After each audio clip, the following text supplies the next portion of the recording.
तुम्हारी बचपन की दोस्त जिसके साथ तुमने शादी का प्रॉमिस किया है, साथ जीने मरने की कस्में खाई है, लेकिन क्या हो कि ये प्रॉमिस ये सपने सपने ही रह जाए। वो लाइन तो आपने सुनी ही होगी ना, अगर कोई लड़की आपसे प्यार करती है तो चाहे कुछ भी हो जाए वो वापस लौट के आपके पास जरूर आएगी। रिका इस चीज को कुछ ज्यादा ही सीरियसली ले लेती है। यूटा एक हाई स्कूल का लौंडा है जिसे उसी के क्लास के कुछ गांडू लोग परेशान कर रहे होते हैं। तभी वहाँ पे एक कर्स यानी कि शापित आत्मा आके उन लौंडों की गांड मार देती है। गांड इतनी बुरी तरीके से मारी जाती है कि ये बात जुजुत्सु टेक तक पहुंच जाती है। जुजुत्सु टेक को तुम लोग एक तांत्रिक बाबाओं का स्कूल समझ सकते हो जो कर्सेस यानी कि शापित आत्माओं का विनाश करते हैं। जुजुत्सु टेक के बड़े लोग ये डिसाइड करते हैं कि हमारे लिए यूटा काफी ज्यादा खतरनाक है, उसे मार देना ही बेहतर होगा। लेकिन वहाँ पे गोजो नाम का एक टीचर रहता है जो उन बड़े लोगों को बोलता है मार दाओ भोसड़ी वालों, और वो उन सब का विरोध करके यूटा को अपने स्कूल में इनवाइट करता है। यूटा अपनी क्लास अटेंड करने के लिए क्लासरूम के अंदर जैसे ही पैर रख देता है उसके ऊपर सब लोग अटैक कर देते हैं, जिसे देखकर यूटा की गांड फट जाती है। यूटा के क्लासमेट यूटा पर इसलिए हमला करते हैं क्योंकि उसके साथ वो कर्स रहती है। लेकिन हमारे गोजो भैया बताते हैं कि यूटा का कर्स बिल्कुल ही अलग लेवल का केस है। यूटा की शापित आत्मा उसका हर कहना मानती है, हाँ वो वाला भी कहना वो मानती है। वो यूटा को कोई भी नुकसान नहीं पहुंचाती बल्कि उसे वो प्रोटेक्ट करती है, जिसका उन्हें डेमोन्स्ट्रेशन भी दिया जाता है। कुछ दिनों बाद माकी और यूटा को एक कर्स को एक्सरसाइज करने के लिए एक स्कूल में भेज दिया जाता है, जहाँ पे लड़ते वक्त माकी का वेपन खो जाता है और वो घायल भी हो जाती है। उस कर्स के अंदर वहाँ पे यूटा को कुछ बच्चे भी दिखाई देते हैं जिनकी हालत बिल्कुल भी अच्छी नहीं है। ये सब देखने के बाद यूटा अपने बचपन का प्यार यानी कि उस कर्स से मदद मांगता है। वो कर्स इतनी ज्यादा पावरफुल होती है कि वो कुछ ही सेकंड्स में दूसरी कर्स की गांड मार देती है, वो भी बिना वैसलीन के। यूटा की स्टूडेंट आईडी गिर जाती है और उसे कोई मिस्टीरियस सा आदमी उठा ले जाता है। बाद में यूटा गोजो से कहता है कि अब मुझे ऐसा लगने लगा है कि रिका ने मुझे कर्स नहीं, मैंने ही रिका को कर्स दिया है। गोजो बोलता है कि शायद तुम सही कह रहे हो, प्यार से ज्यादा बड़ा लौड़ा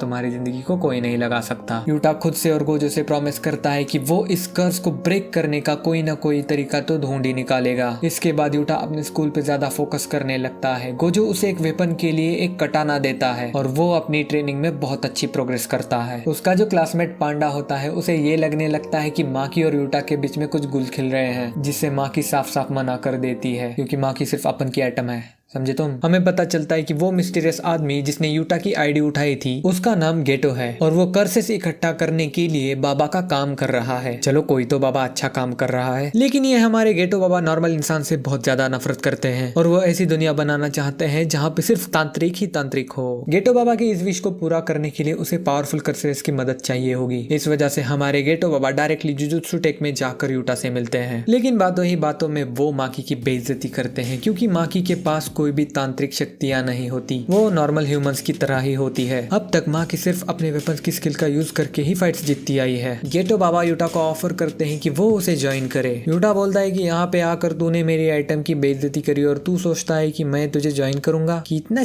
क्या है ये सुनने के बाद गेटो बाबा जुजुत्सु टेक के ऊपर वॉर का ही ऐलान कर देते हैं। गेटो बाबा बोलता है कि अगर तेरी गांड में सच में दम है तो 30 फरवरी को 8:30 बजे देख तेरी माँ कैसे मैं। और इस तरह की चुनौती देखकर वो वहाँ से खिसक जाता है। लड़ाई का दिन आता है और यूटा और माकी को स्कूल में अकेला छोड़कर ये सब लोग लड़ने के लिए चले जाते हैं। भाई गोजो एक किस तरह की स्ट्रेटजी है यार, ऐसा लग रहा है कि सोचने के लिए तुम लोगों ने दिमाग की जगह का ही इस्तेमाल कर लिया हो। भला जिसके लिए लड़ाई हो रही हो उसे घर पे कौन छोड़ के आता है भाई, और वो भी अकेला। तू हमारी ही तरफ है ना। इधर माकी और यूटा अपने गप्पे लड़ा रहे होते हैं। यूटा माकी को बताता है कि वो माकी की तरह शूरवीर बनना चाहता है। इसे सुनकर माकी शर्मा जाती है, यारी समझ गई। एनीवेज शहर में लड़ाई चालू होती है लेकिन गेटो बाबा का कोई आता पता ही नहीं। इस वजह से गोजो अपने स्टूडेंट को वापस स्कूल में भेज देता है, लेकिन उनके आते ही वहाँ पर उन्हें दिखाई देता है कि माकी तो घायल अवस्था में जमीन पर पड़ी हुई है। यूटा को कुछ आवाजें सुनाई देती है तो वो बाहर जाके चेक करता है तो उसे दिखाई देता है कि हमारे गेटो बाबा ने तो सबके लगा दिए हैं। गुस्से में आकर यूटा गेटो से लड़ने लगता है। यूटा काफी ज्यादा इम्प्रूव हो चुका है लेकिन हमारे गेटो बाबा भी कुछ कम नहीं, उनके पास भी बड़े बड़े हथियार हैं। गेटो बाबा को हराने के लिए यूटा रिका को अपना तन मन धन और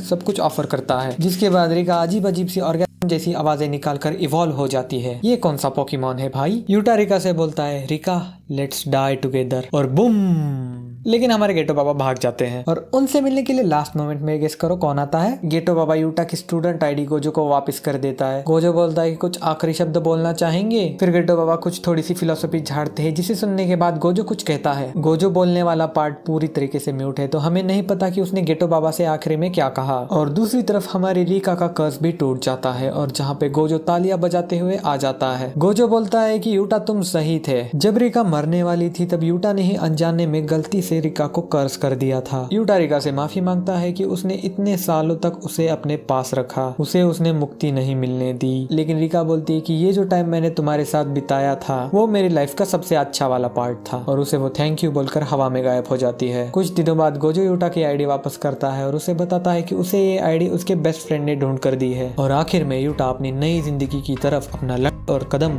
दोनों बढ़ाता है। और यहीं पर दोस्तों इस कहानी का अंत हो जाता है और एक नई कहानी की शुरुआत भी यहीं से हो जाती है। तो अब आगे की कहानी आने में कुछ टाइम बचा है। अगर अब तक इस वीडियो को देख रहे हो तो इसे लाइक शेयर सब्सक्राइब करना मत भूलना, क्योंकि इससे तुम्हारे भाई का खड़ा होता है आत्मविश्वास। तो देखने के लिए बहुत बहुत धन्यवाद।